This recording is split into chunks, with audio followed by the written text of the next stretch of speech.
வேறுகளை நமக்கு சின்னம் கிடைக்க போகிறது எனக்கு தெரியும். ஆனால் வெளியே சொல்லக்கூடாது. நாடே வருவரையிலும் அந்த சின்னத்தை பார்த்ததற்கு பிறகுதான் நாடே வியக்க போகிறது, நாடே அஞ்ச போகிறது. ஏன் சொன்னால் இவரை வெறுப்பதற்கு இனி தமிழகத்திலே எந்த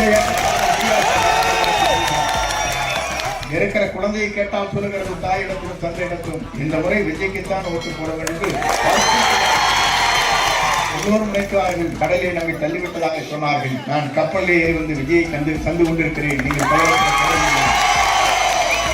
என்னை யாரும் கலக்க விட முடியாது. தாய்க்கு நினைத்தவர் சாய்ந்து போவார்கள் என்று மட்டும் யார் வேண்டுமானால் வாக்கை சேகரித்து வருவார்கள். வணக்கத்தை போடுங்கள், வாக்களை விஜய்க்கு போடுங்கள். இந்த லட்சிய பயணம் 2026 மே மாதத்திலே அமைய போகிறது என்ற வரலாற்று இதற்காக நாம் அத்தனை பேர் உழைப்போம். இன்றைக்கு விஜய் உங்கள் இடத்திலே தான் வருகின்ற 14ஆம் தேதி என்று கூட்டம் கூட இருக்கிறது. இந்த கூட்டத்தை பார்ப்பதற்கு பிறகு கொங்கு மண்டலமே வியக்க போகின்ற வரலாற்றை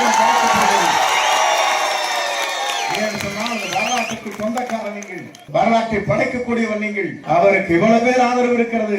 தமிழ்நாட்டில் இது போன்ற லட்சம் கிராமங்கள் இருக்கிறது. மனது விடக்கூடாது. அத்தனையும் ஒரே குரலைத்தான் கொடுத்துக் கொண்டிருக்கிறார்கள். இருக்கிற குழந்தையை கேட்டால் சொல்லுகிறது தாயிடத்திலும் தந்தையிடத்திலும் இந்த முறை விஜய்க்குத்தான் ஓட்டு போட வேண்டும்.